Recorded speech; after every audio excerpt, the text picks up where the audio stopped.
Aucune rencontre n'est une coïncidence. Si ces mots vous parviennent, c'est qu'un éveil ancien palpite déjà en votre fort intérieur. Peut-être que votre esprit ne le comprend pas encore, mais il existe un code primordial tissé dans l'architecture même de la réalité. Les initiés l'appelaient la parole créatrice, et elle agit encore aujourd'hui à travers chaque pensée, chaque émotion, chaque syllabe que nous prononçons. Ce ne sont pas des affirmations creuses ou des formules mécaniques, mais le feu sacré qui forge la vibration dans la matière, et vous l'exercez chaque jour, même dans l'ignorance de son pouvoir. Mais que se passe-t-il lorsque vous apprenez à diriger cette flamme avec une intention souveraine ? Quand vos mots cessent-ils d'être sonores et deviennent-ils une épée de lumière capable de sculpter la réalité ? Dans cette révélation, vous découvrirez pourquoi seuls les cœurs matures peuvent manier cet instrument et pourquoi la loi de la parole ne connaît pas d'échec. Il n'attend que votre courage pour parler en tant que créateur plutôt qu'en tant que mendiant de l'existence. Ne détournez pas le regard, car ce qui est sur le point de se dérouler réécrira à jamais votre relation avec le langage divin qui façonne les mondes. Si à cet instant vous ressentez un frisson de reconnaissance, un écho de vérité dans vos entrailles, laissez immédiatement votre sceau. Ce « j'aime » n'est pas seulement un geste, c'est le premier mot de votre nouveau langage créatif. J'interpréterai ce signal comme la preuve que notre connexion n'est pas accidentelle, que vous avez reconnu l'étincelle d'un ancien pouvoir verbal. Mais plus important encore, ce sera votre premier acte conscient de création par la reconnaissance. Le voyage commence par un clic qui est déjà un sort. Les mots sont, à mon humble avis, notre source de magie la plus inépuisable, capable à la fois d'infliger des blessures et de les guérir. Vous avez été créé à l'image du Verbe, non pas comme une figure symbolique, mais comme une extension vivante de la même vibration créatrice. Dès votre premier souffle, dès le premier battement de votre cœur, quelque chose en vous porte cet héritage divin. Pourtant, presque personne ne s'en souvient. Le monde dans lequel nous sommes nés n'a pas célébré ce don. Au contraire, il nous a appris à en douter.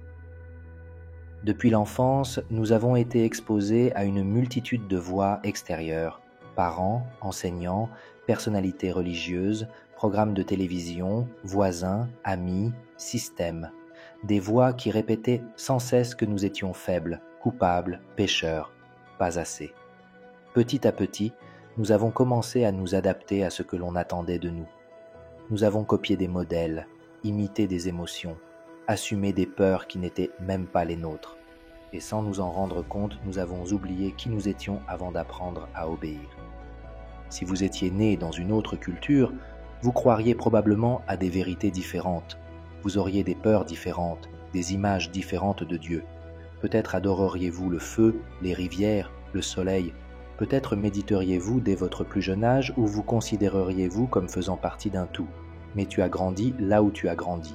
Et à cause de cela, vous avez hérité d'une réalité remplie de culpabilité, d'obéissance aveugle et de peur de votre propre lumière.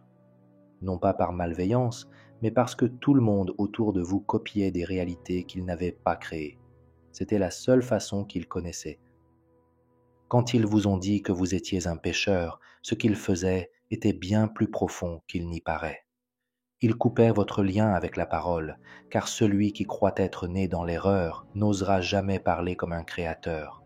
Quiconque pense qu'il porte en lui un sentiment de culpabilité, de peur ou d'inadéquation ne peut pas utiliser ces paroles avec foi.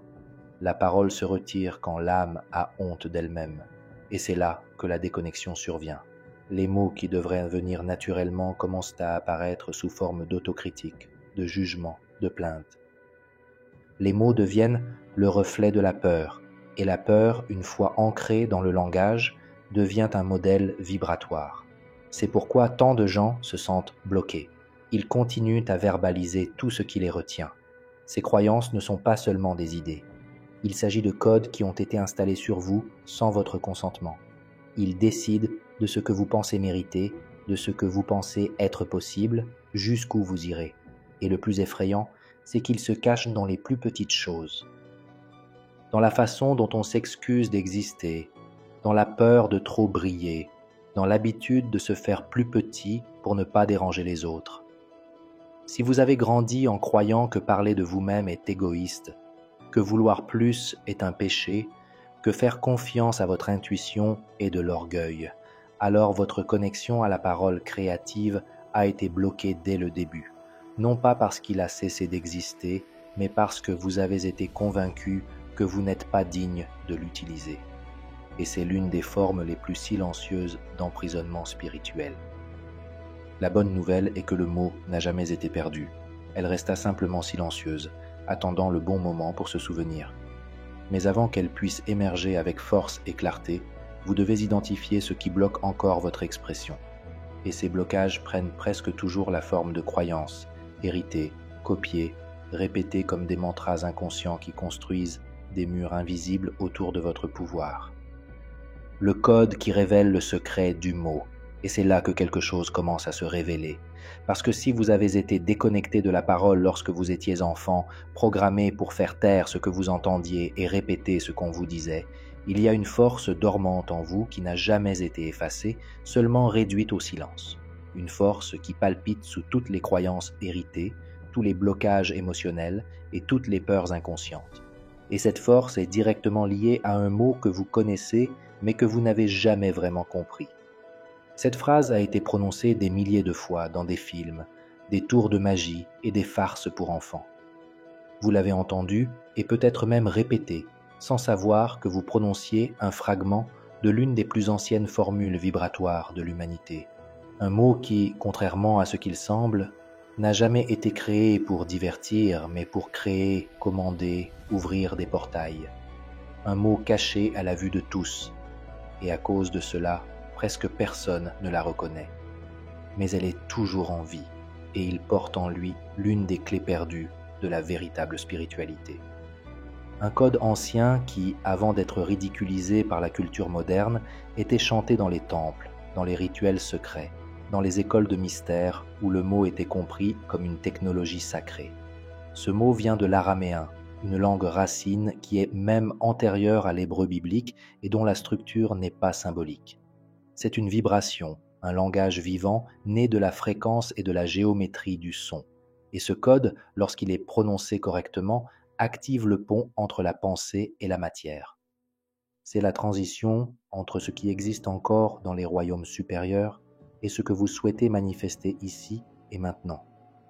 Mais ce code a été caché, déformé, car ceux qui comprennent le pouvoir de la parole savent que celui qui contrôle la parole contrôle la réalité.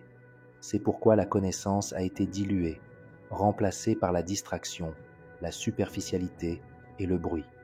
Le mot est devenu un piège, la vibration est devenue un spectacle, et la parole a perdu son origine dans des bouches qui ont oublié comment parler à l'âme. Mais les initiés ont toujours su que ce mot n'était pas une blague, c'était une clé, un commandement, un rappel de qui vous êtes vraiment, et même maintenant, à cet instant précis, il vibre encore entre les lignes de la réalité, attendant que vous le reconnaissiez, que vous vous en souveniez. Parce que ce mot ne fonctionne pas seul, il faut de l'intention, il faut un corps préparé, il faut un champ vibratoire compatible. Et lorsque tout cela s'aligne, lorsque le cœur, l'esprit et la parole se synchronisent, la parole devient une flèche acérée qui perce les plans invisibles de l'existence. Brisez les couches, dissolvez les blocs et commencez à façonner la réalité qui vous entoure. Et ce mot est abracadabra. Mais avant de penser qu'il s'agit simplement d'une simple expression ou de quelque chose de trop mystique pour s'appliquer à la vie réelle, comprenez ceci. En araméen ancien, abracadabra signifie « je crée en parlant ». Et ce n'est pas de la poésie, c'est une carte, un mot de passe vibratoire, un rappel que votre voix est un instrument créatif. Que chaque fois que vous ouvrez la bouche, vous envoyez des commandes au champ invisible. Et que l'univers, en tant que conscience vivante, répond à la fréquence de ce que vous vibrez lorsque vous parlez. C'est pourquoi il était utilisé dans les rituels, les pratiques de guérison, les cercles magiques et les processus de manifestation profonde. Les anciens chantaient abracadabra comme quelqu'un qui active un code d'accès, comme quelqu'un qui ouvre une fissure dans le temps, car ils savaient que ce mot portait en lui le code le plus ancien de la création, le mot qui crée la réalité. Mais maintenant vous le savez, abracadabra n'a jamais été magique pour les enfants. Cela a toujours été la magie de l'esprit et elle est toujours active, toujours résonante, toujours réactive, mais seulement pour ceux qui osent parler à une âme éveillée. Mais pourquoi exactement les anciens utilisaient-ils ce mot dans les moments de transition spirituelle? Que s'est-il passé dans le corps, l'esprit et l'âme lorsque cela a été prononcé avec une intention pure? Car la parole, lorsqu'elle n'est pas soutenue par un champ vibratoire intact, perd sa puissance créatrice et devient juste du bruit. Et c'est précisément pour cette raison que les anciens considéraient la parole comme un rituel. Ils savaient que le son n'était pas seulement un son, c'était un portail, un mouvement énergétique, une clé de transition entre les états de conscience. Ce n'était pas n'importe quel mot qui était prononcé de n'importe quelle manière. Il y a eu des préparatifs. Il y avait le silence avant le bruit. Il y a eu alignement avant expression. Ils n'utilisaient pas les mots comme de simples outils d'expression. Ils les utilisaient comme outils de transformation, notamment dans les moments de passage, dans les rites de mort, de renaissance, d'initiation, de guérison et de traversée entre les mondes. À ces moments-là, le mot est devenu lame et pont. Il a abattu l'ancien et inauguré le nouveau. Et pour cette raison, il ne pouvait pas être utilisé à la légère. Lorsqu'un initié était conduit dans une véritable école spirituelle, il ne commençait pas par parler. Il a commencé par écouter, observer, se vider. Car c'est seulement après que le corps a été purifié du bruit, l'esprit apaisé et le cœur centré, que la parole peut être utilisée avec une véritable intention. Et c'est à ce moment-là que la parole est devenue un acte de pouvoir. Lorsque tout dans l'être, corps, émotions, esprit et âme, vibrait à l'unisson avec ce qui allait être dit. Les anciens savaient que la parole n'agit pas seule. Il a besoin du corps comme temple, de l'esprit comme canal et de l'âme comme source. Lorsque quelqu'un prononçait un code comme abracadabra, par exemple, il ne parlait pas seulement. Il chantait une séquence de sons sacrés dont la vibration activait des couches énergétiques très spécifiques à l'intérieur et à l'extérieur du corps. Les points d'énergie activés par le son, le souffle guidait la force vitale, la posture corporelle ancrait la présence et l'intention maintenait la direction. C'était comme faire briller une torche dans le noir. Si vous n'êtes pas prêt à tenir la lumière, elle vous aveugle. Mais si c'est le cas, cela éclaire l'étape suivante. Ces moments de transition spirituelle, tels que les rites de passage, les pratiques de guérison ou les méditations profondes, étaient en fait des points de reprogrammation vibratoire, et la parole était l'instrument de l'harmonisation. Quand on disait la vérité, cela ne résonnait pas simplement dans l'air. Il a réorganisé les champs subtils, éliminé les interférences et mis à jour la grille énergétique de l'être. Peut-être n'y avez-vous jamais pensé, mais vous l'avez ressenti. Vous avez entendu quelqu'un dire quelque chose de si vrai, de si profond, de si sincère, que votre peau s'est dressée. Tes yeux se sont remplis de larmes. Votre corps a réagi. Ce n'est pas de la poésie, c'est la parole à l'état pur. Son son perce à travers des couches invisibles, touche des noyaux profonds, résonne avec quelque chose en vous que vous saviez déjà mais que vous aviez oublié. C'est pourquoi les anciens réservaient certains mots aux moments sacrés, parce qu'ils savaient que la parole était à la fois instrument et résultat. Il a été utilisé pour transformer le monde extérieur, mais aussi pour remodeler le monde intérieur. Chaque son émis en toute conscience était un fil conducteur entre qui vous êtes et qui vous choisissez de devenir. Mais quelle structure vibratoire doit être présente pour que le mot devienne véritablement un pont? Et comment commencer à construire cet état intérieur où le mot s'aligne avec la réalité que vous souhaitez créer? La vérité est que beaucoup de gens continuent à parler, à prier, à affirmer, à demander sans se rendre compte qu'ils n'ont pas encore accès à l'état intérieur nécessaire pour que la parole traverse les royaumes et devienne réalité. Il ne suffit pas de répéter de belles paroles si elles viennent d'un lieu fragmenté. Ce n'est pas une question d'esthétique du discours, il s'agit d'intégrité vibratoire, et c'est ici que les anciens ont révélé l'une des premières lois de la véritable méthode alchimique. soyez impeccable avec la parole. Mais que signifie réellement être impeccable? Beaucoup de gens pensent que cela signifie la perfection, toujours dire la bonne chose, ne jamais faire d'erreur. Mais ce n'est pas le cas. Sans défaut vient de sans péché. Et dans le sens originel du mot, péché, signifie rater la cible, être en décalage avec son essence, utiliser le mot contre sa création. Être irréprochable ne signifie pas être idéal, mais ne pas se saboter avec son langage. Chaque fois que vous vous plaignez de la vie, vous renforcez la pénurie. Chaque fois que vous vous rabaissez, même en plaisantant, vous renforcez la limitation. Chaque fois que vous dites « je ne peux pas »,« je ne suis pas capable »,« j'ai tout essayé », vous activez une vibration de défaite qui devient votre modèle.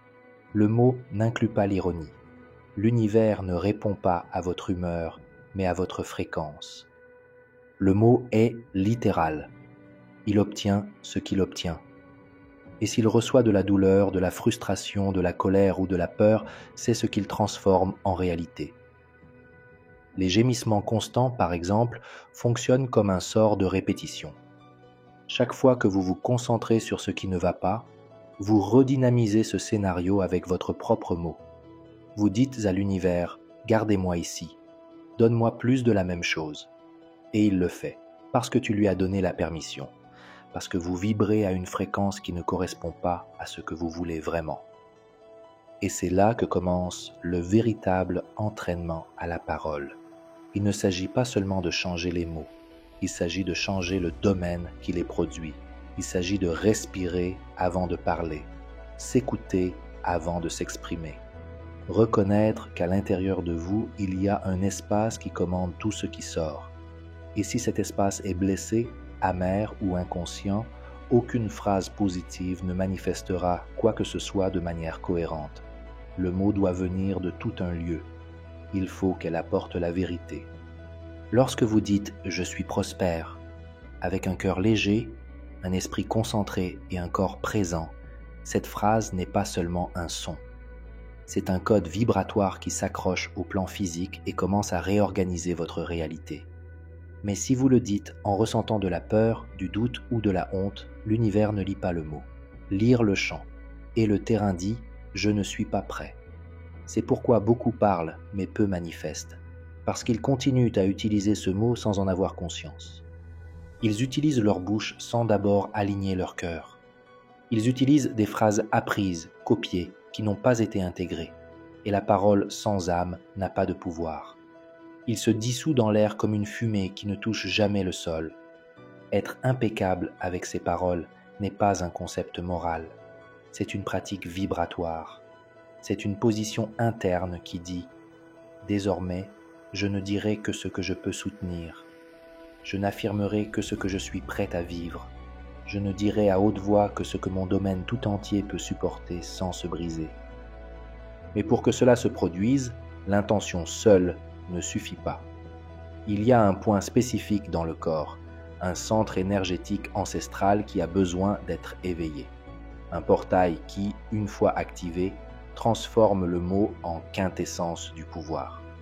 Et ce point précis du corps, cet espace subtil à travers lequel la parole acquiert la vérité, n'est pas dans la gorge, comme beaucoup l'imaginent, ni dans l'esprit qui rationalise chaque phrase. C'est plus bas, plus profond, plus silencieux. Il se trouve dans le centre énergétique pulsé, au centre de la poitrine, connu dans de nombreuses traditions sous le nom de cœur spirituel ou chakra du cœur. C'est là que la parole devient une fréquence vivante. C'est ici que le son devient une véritable intention, pas seulement un bruit.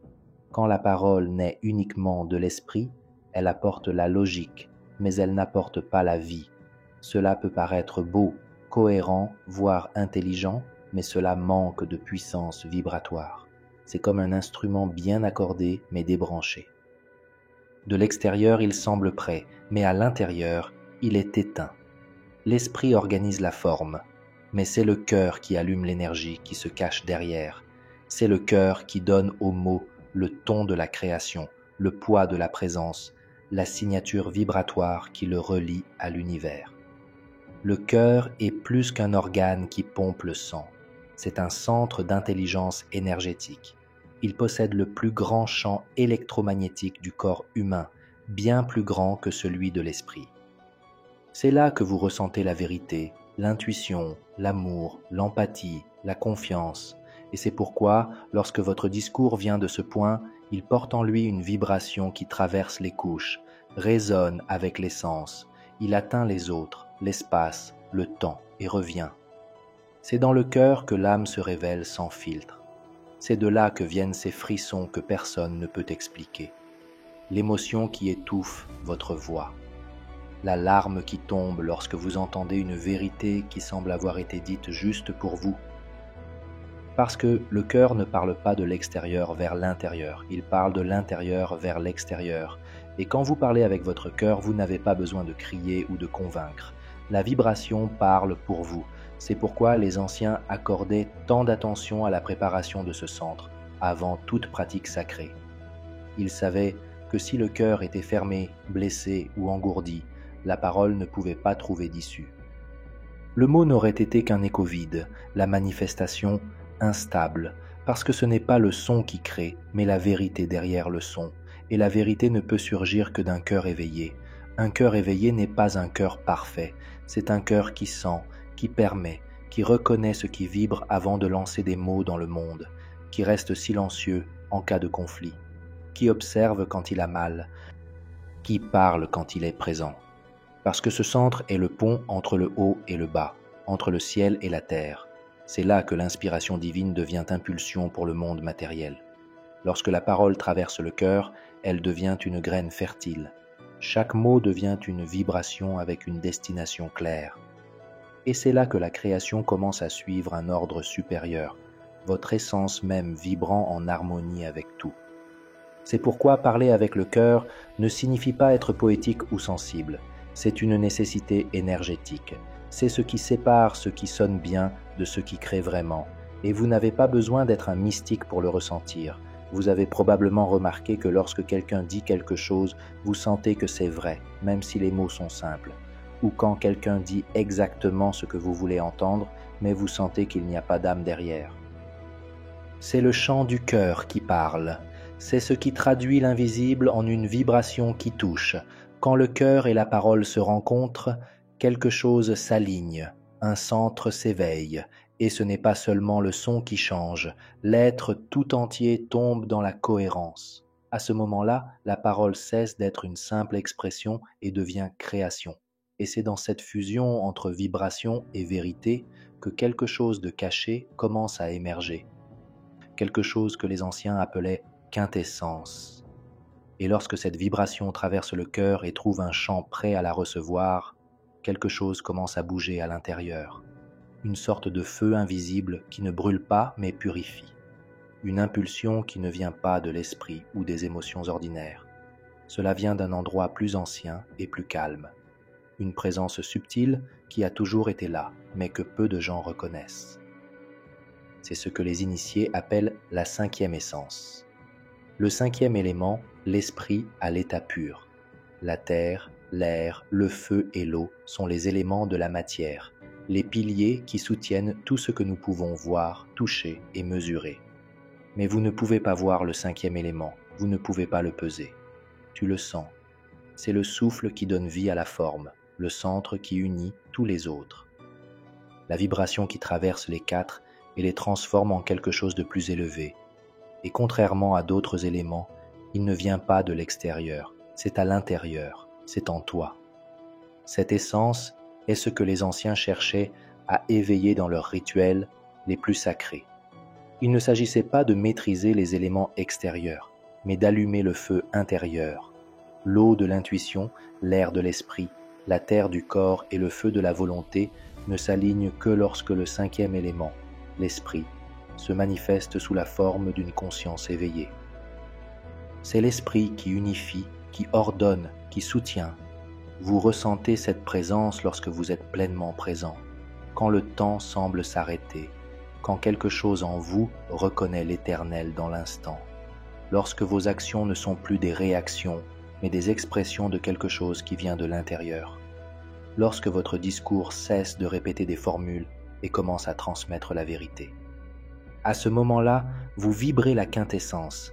C'est dans tes doigts, dans ton souffle, dans la lumière de tes yeux. Lorsque vous parlez à l'âme, c'est dans votre posture. Quand on décide d'arrêter de se plier aux vieilles histoires, c'est dans la force du silence. Quand on ne ressent plus le besoin de prouver quoi que ce soit, cela se manifeste par du courage, par de la clarté, par un calme qui ne dépend pas des circonstances. Les anciens représentaient ce pouvoir comme une étoile à 5 branches pointant vers le haut. Chaque point symbolisait un élément, et celui du haut représentait l'esprit qui commande les 4 autres.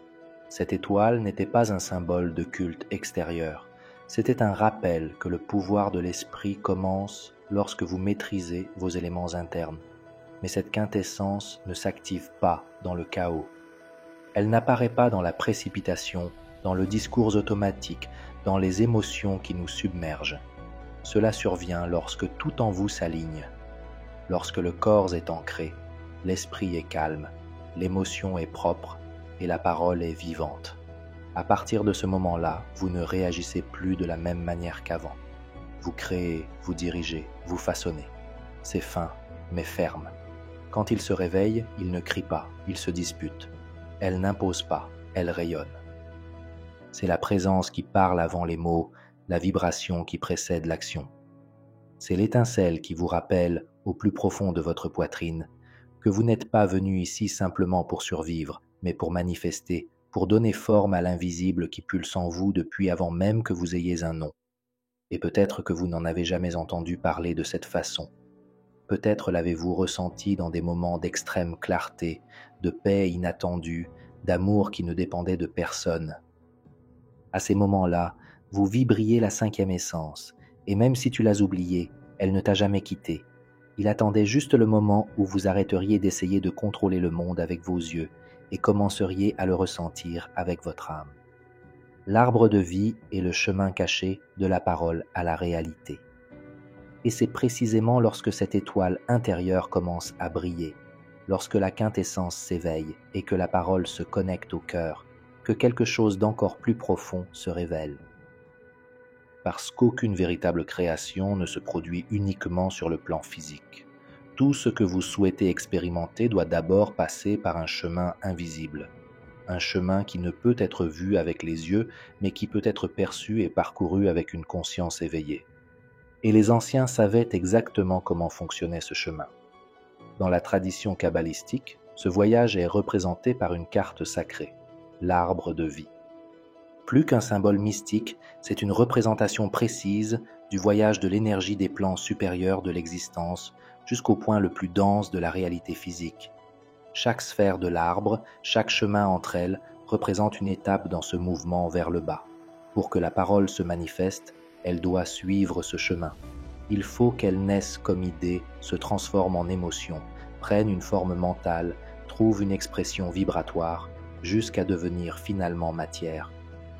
Mais ce chemin n'est pas automatique. Cela nécessite une intention pure. Il faut que la parole, telle qu'elle vous quitte, soit reliée à une structure interne capable de la supporter. Parce que l'énergie qui descend à travers les mondes a besoin de trouver un corps capable de la recevoir, un esprit prêt à l'intégrer, un cœur aligné pour la guider. Sinon, on se perd en chemin. Il se dissout avant d'arriver. Et ce qui semblait être un souhait sincère ne se réalise jamais. Non pas parce que tu ne le méritais pas, mais parce que le chemin a été interrompu quelque part sur le chemin de la descente.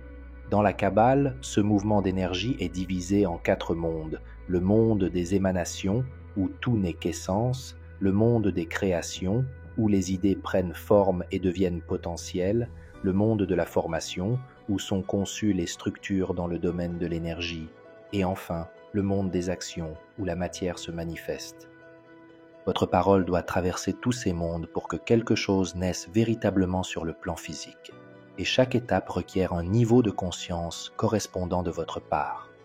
Quand une parole est prononcée à la hâte, dans la peur ou la contradiction, elle peut atteindre les premiers mondes, mais elle ne peut se maintenir jusqu'au bout. Le désir surgit, mais n'a pas de forme. La forme émerge, mais n'a pas de fondement. Et le résultat est ce que beaucoup de gens ressentent, ce sentiment de toujours vouloir quelque chose qui ne devient jamais réel, parce que la parole est partie, mais le voyage n'a pas été achevé. C'est pourquoi la véritable méthode de manifestation, ce que les alchimistes appelaient le travail intérieur, ne commence pas à l'extérieur. Cela commence par l'alignement entre les plans en vous avec votre capacité à être un canal pour que cette énergie suive le même chemin décrit par l'arbre de vie, de l'invisible au visible, de l'esprit à l'action, de la parole au résultat. C'est ici que l'alchimie révèle son essence, non pas le contrôle, mais la résonance parfaite entre la pensée, l'émotion, la parole et l'existence. Plus vous pénétrez ce mystère, plus vous comprenez que la manifestation ne surgit pas de désirs criés ou de formules récitées. Cela découle de votre signature vibratoire quotidienne, du silence qui parle plus fort que les mots, parce que l'univers n'obéit pas à vos désirs, mais reflète votre cohérence intérieure. Ce n'est pas un hasard qui vous a amené ici. Le Verbe n'a jamais cessé de créer. Il attendait simplement que vous soyez prêt à supporter sa puissance, que votre âme soit suffisamment claire pour ne pas déformer le message divin. Maintenant, tu ne parles plus, tu t'incarnes. Vous ne vivez pas, vous vous souvenez. Si vous êtes arrivé jusqu'ici, vous reconnaissez le panneau. À votre tour, si ces mots ont allumé un feu que vous ne pouvez éteindre, laissez un like comme un sceau d'éternité. Écrivez dans les commentaires « Ma voix est un verbe créatif » et laissez-la être votre premier acte de manifestation consciente. Inscrivez-vous si vous reconnaissez dans cet espace le reflet de votre potentiel. Ici, chaque syllabe est un retour à l'origine. Je vous donne le courage de ne dire que des vérités fructueuses et la sagesse d'écouter votre silence le plus profond. Nous nous retrouverons là où les mots naissent, avant même d'être prononcés.